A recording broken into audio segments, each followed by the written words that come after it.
Ang matutunghayan ay isang lagom sa Tagalog ng sanaysay na La Indolencia de los Filipinos ay nailathala sa La Solidaridad mula noong Hulyo 15 hanggang Setyembre 15, 1870. Ang sanaysay na ito ay isinulat ni Rizal sa ikalawang pagtungo niya sa Europa. Isinulat niya ito bilang tugon sa paulit-ulit na sinasabi na ang mga Pilipino ay mga tamad. Ang upasalang ito ay hindi tinutulan ni Rizal sa kanyang sanaysay. Manapay inamin nga niya ang pag-aangkin ng katamaran ng kanyang mga kababayan. At sa pag-amin niyang iyan ay nagbigay siya ng mga matuwid kung bakit ang mga Pilipino'y masasabi ngang tamad.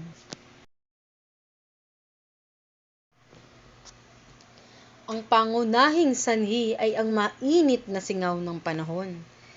Kahit na ang mga banyagang nandarayuhan sa Pilipinas buhat sa mga bayang malamig ang klima, ay nagiging tamad pagdating dito. At ayaw humawak ng mabibigat na gawain.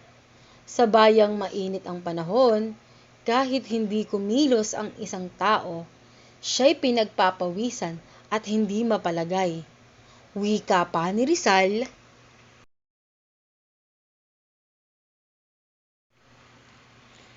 Sinasabing ang mga Europeo ay nahihirapan sa mga bayang mainit ang singaw ng panahon. Palibhasay, hindi sila hirati sa gayong klima, kaya't karampatan lamang nadulutan sila ng bala ng makakapagpaginhawa sa kanilang kalagayan. Datapwat, ang wika nga ni Rizal, ang isang tao ay maaaring mabuhay kahit saan, kung sisikapin lamang niyang ibigay ang kanyang sarili sa hinihiling na pangangailangan. Ang pagsisikap at pagkukusa ay nawala sa mga Pilipino dahil din sa kagagawan ng mga Kastila. Ang mga Pilipino, nang dumating ang mga Kastila, ay ginhawa sa kanilang kabuhayan. Nakikipagkalakalan sila sa China at iba pang mga bansa, at hinaharap nila ang pagsasaka, pagmamanukan, paghahabi ng damit at iba pa.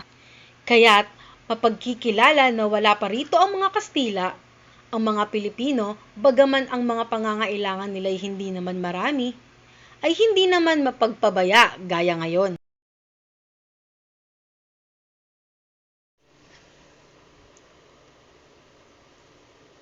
Ang lahat ng industriya at pati na ang pagsasaka ay napabayaan sapagkat ang mga Pilipino'y hindi makapagtanggol laban sa pananalakay ng mga mandarambong buhat sa Mindanao at Sulu. Paano'y ayaw pahintulutan makapag-ingat ng mga baril at iba pang sandata ang mga Pilipinong naiwan sa bayan habang ang iba'y wala at kasama sa mga pandarayuhang walang kabuluhan. Nang panahon ng mga Kastilay, maraming digma at kaguluhan sa bayan, at maraming ipinapapatay. Isinalaysay ni Rizal ang mga nangyari sa isang pulo malapit sa Cebu, na halos nawala ng tao sapagkat madaling nabihag ng mga piratang buhat sa Sulu. Palibhasay, walang sukat maipananggol sa sarili.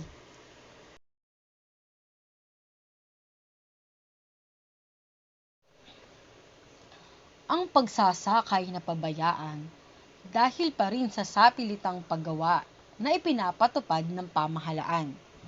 Dahil sa maraming pandarayuhang ginagawa ang mga Kastila, kailangan ang walang tigil na paggawa ng barko.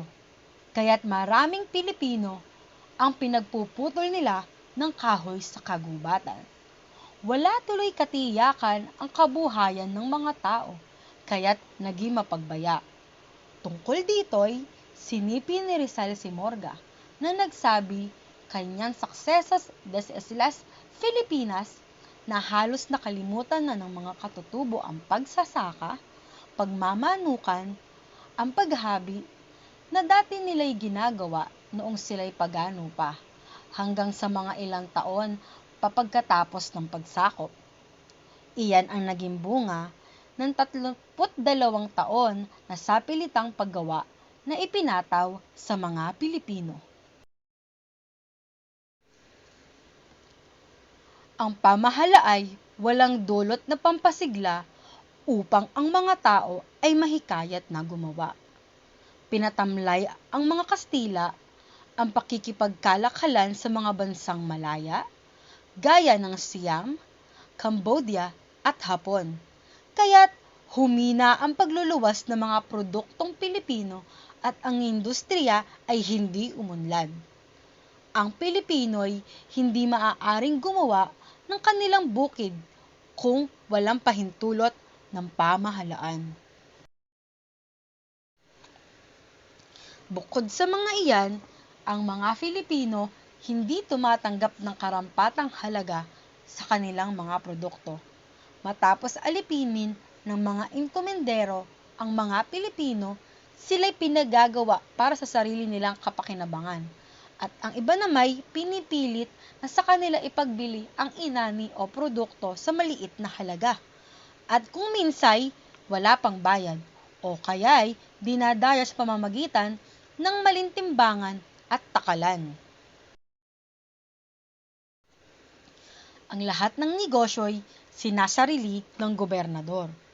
At sa halip na pakuhain ng mga Pilipino sa kanilang pagpapabaya, ang iniisip lamang niya ay ang kanyang kapakanan, kaya't sinusugpo ang anumang makakaagaw niya sa mga pakinabang sa pangangalakal.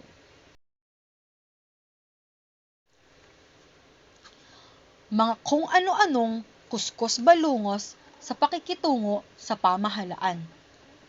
Mga kakuwan ng politika, mga kinakailangang panunuyo at pakikisama, mga pagreregalo, at mga ganap na pagwawalang-bahala sa kanilang kalagayan.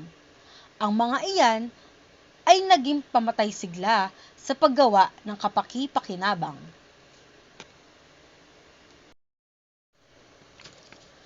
Nariyan pa ang mga halimbawang ipinamalas ng mga Kastila. Pag-iwas at pagpaparumi ng kamay sa paggawa, pagkuha ng maraming utusan sa bahay, na para bang alangan sa kanilang kalagayan ang magpatulo ng pawis, at ang pagkilos na animoy kung sinong Maginoo at Panginoon, na ipinaging palasak tuloy ng kasabihang, para kang Kastila.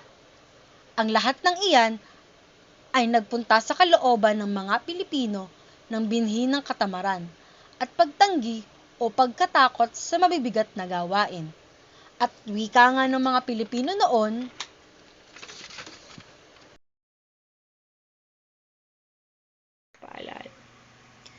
ang sugal ay binibigyan ng luwag.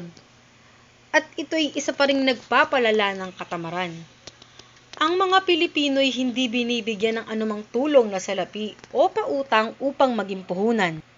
Kung may salapi man ang isang Pilipinong magsasaka, ang natitira matapos bawasin ang buwis at iba pang impuwesto na ipinambabayad naman niya sa kalmen, kandila, nobena at iba pa.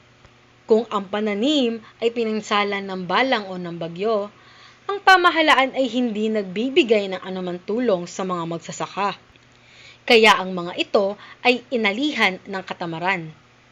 Walang pampasiglang ibinibigay sa pagpapakadalubhasa. May isang Pilipinong nag-aral ng kemika sa Europa, ngunit hindi man lamang siya pinag-ukulan ng pansin. Ang katamaray, pinapalubha pang lalo ng di mabuting sistema ng edukasyon.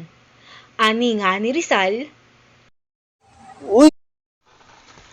ang sistema ng edukasyon na isang kawil ng mga pagmamalupit ay nagpatamlay sa halip na magpasigla sa Pilipino. Siya ay nagkaroon ng mababang pagkilala sa sarili at pagwawalang bahala sa paggawa. Ang isa pang nagpalala sa katamaran ng mga Pilipino ay ang kawalan nila ng damdamin bilang isang bansa. Palibhasay, pinagkaitan sila ng karapatang makapagtatag ng mga samahan na nagbibigay sa kanila ng pagkakataong magkaunawaan at magkaisang damdamin. Palibhasa nga'y walang bansang kinaaniban. Ang mga Pilipino ay hindi nagkaroon ng pagkabahala sa anumang kahirapang dinaranas ng mga tao. Patay ang apoy sa kanilang pagsisikap at walang sukat makaganyak sa kanilang pag-ukol ng panahon. at sigla alang-alang sa kaunlaran at kasaganahan ng kanilang bayan. Ang sabi ni Rizal, Uy, puno ng bayabas. Makapitas nga. Hay, ang taas naman. Makahiga na nga lang. Aray, ano yun? Saan nanggaling to? La Indolencia de los Filipinos? Ano ba to? Grabe, ang init. Baka meron ditong buko juice.